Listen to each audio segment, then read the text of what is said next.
করবে, নাফরমানি করবে, পরের মাল আত্মসাৎ করবে, ওজনে ভাগি দেবে, চেনা করবে, গুনাহ করে করে করে করে পাঁচ সমতুল্য করে ফেলবে।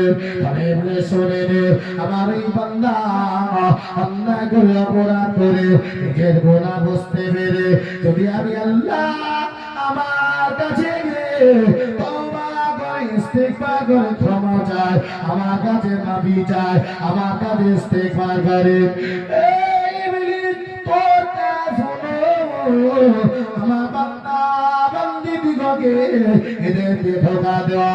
আমার বান্দা বান্দি কাজ হলো আমি আল্লাহ আমার কাছে ক্ষমা চাওয়া, আমার কাছে মাফি চাওয়া। আর আমি আল্লাহ আমার কাজ হলো আমার বান্দা বান্দি দিগকে ক্ষমা করে দেওয়া। তোর কাজ ধোঁকা দিবি আর আমার বান্দার কাজ আমার কাজ ক্ষমা চাইবে, আর আমি আল্লাহ আমার দায়িত্ব বান্দাকে ক্ষমা করবো। সুবহানাল্লাহ।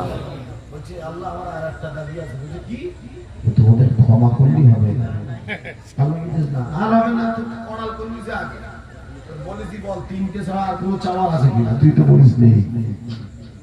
এখন আমার এই যদি অহংকারে ইবলিস শেষ হয়েছে, ইসলামের ভিতরে এই জ্ঞান অহংকারে সব থাকবে না, যে প্রকৃত আল্লাহওয়ালা হবে মাথা নিচু করে যাবে, বুঝতে পারবে না। খাঁটি আলেম যে হবে রাস্তা দিয়ে হেঁটে যাবে, কোনো গ্রাম দিয়ে হেঁটে যাবে, খাঁটি আলেমের বরকত ওই গ্রামে যত কবর আছে কবরে আযাব হলে আমার আল্লাহ আযাব মাফ করে দেবে। একটু জোরে হয় না? আর একটু জোরে হয় না? খাঁটি আলেমের এত পাওয়া, কবরের আযাব আল্লাহ মাফ করে দেয় রাস্তা দিয়ে হেঁটে গেলে।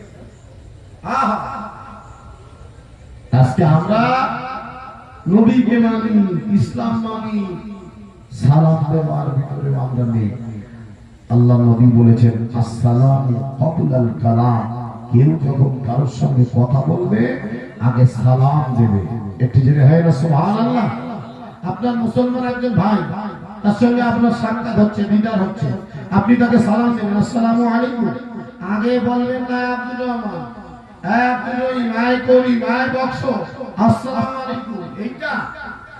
ওটা না, আগে কি আগে তারপরে কালাম, আগে সালাম তারপরে, মানে আগে সালাম তারপরে কথা, আগে কথা নয় আগে সালাম।